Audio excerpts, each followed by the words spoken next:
It is the season of love. It is the season of affection. It is Valentine's Day. The day that I am uploading this and the day that I am recording this, it is Valentine's Day. Well, actually, it's 7:10 p.m. the day before Valentine's Day, but it's close enough.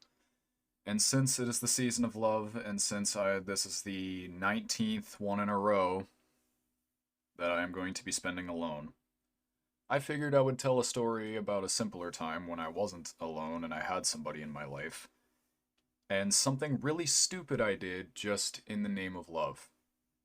Now, I won't say where I was working, but I was working with Lego Fan 11, my good buddy, and we were on break. It was about 9 p.m., and we were, as I just said, we were on break. So I pull out my phone, and I get a text from my then girlfriend, and she says, there's a fairgrounds near where we worked, and she said, I'm at the fairgrounds, but I really miss you. Can you come see me? And I said, baby, I would love to, but I'm working. I kind of have to stay at work. I'm on break, but I can't like leave because it was directly in their rule book that I you can't leave. So I said, I'm sorry, I can't. And she was like, please, I really, really need to see you. I'm getting incredibly anxious because of all the people and I need some kind of comfort. And she was with her friend. And I said, well, why not go find your friend? And she said, I did, but I really need you here. And I went back and forth with her for about 5 minutes. And she kept just saying, please, please, I really need you, please. And I did something that very easily could have gotten me fired. I walked up to Lego Fan 11 and I said, I'm going to do something. I will be back before close because the building closed at 11. And I said, I will be back before close. Do not tell anybody I'm gone, please. I went in the back. I took my work gear off, set it in my backpack, and I had my overcoat on. You might have seen it in some of my videos, but I have like a very light overcoat. It's a black like Nike thing. I was wearing that underneath, and so I took that, put it on, and I walked to the opening of the building. And I was sneaking along and I checked to be sure that there was nobody there. And as soon as I knew there was nobody there, I went out the door. And when one of the people who were pushing carts was looking the other way, I put my overcoat over my head to block my face, then hugged the wall of the building all the way along to the side of the road where I could start walking to the fairgrounds.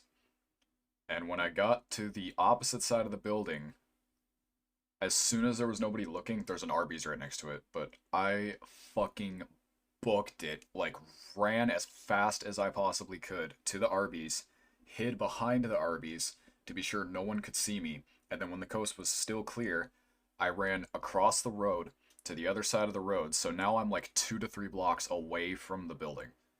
And I text her saying, all right, I'm on my way, please meet me outside, because I don't want to waste like half an hour looking for you.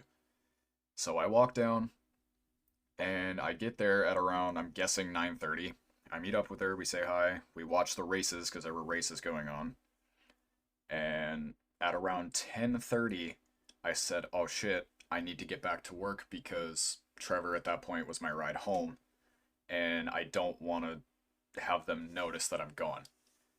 So I hugged her, I gave her a kiss, I told her I'd text her later, and I started walking back home. And when I got back to where the Arby's was, ran across the street back to the Arby's. Then I ran back to the building, again, put my overcoat over my face, and I walked through the parking lot. I don't know why I did instead of being stealthy again, but I walked through the parking lot with my overcoat over my head, walked in, then hugged the back wall all the way back to where I could go into the back rooms. Count how many times I've said back in this episode so far. But I went back there and I got back at about 10:51, and at that point it's like, all right, we can start changing back into our normal clothes and getting ready to leave. And I told Lego Fan 11 what happened, and he didn't tell anybody, but another one of our coworkers was hanging out with us while Lego Fan 11 was looking at like belts and other stuff that he needed, and nobody saw me. literally to this day, I'm pretty sure, well, everyone who listens to this will, but I'm pretty sure to this day, nobody knows that I did that. I Mission Impossible that shit and just somehow, some way managed to sneak out all in the name of love. And all because I genuinely loved this girl and kind of still do.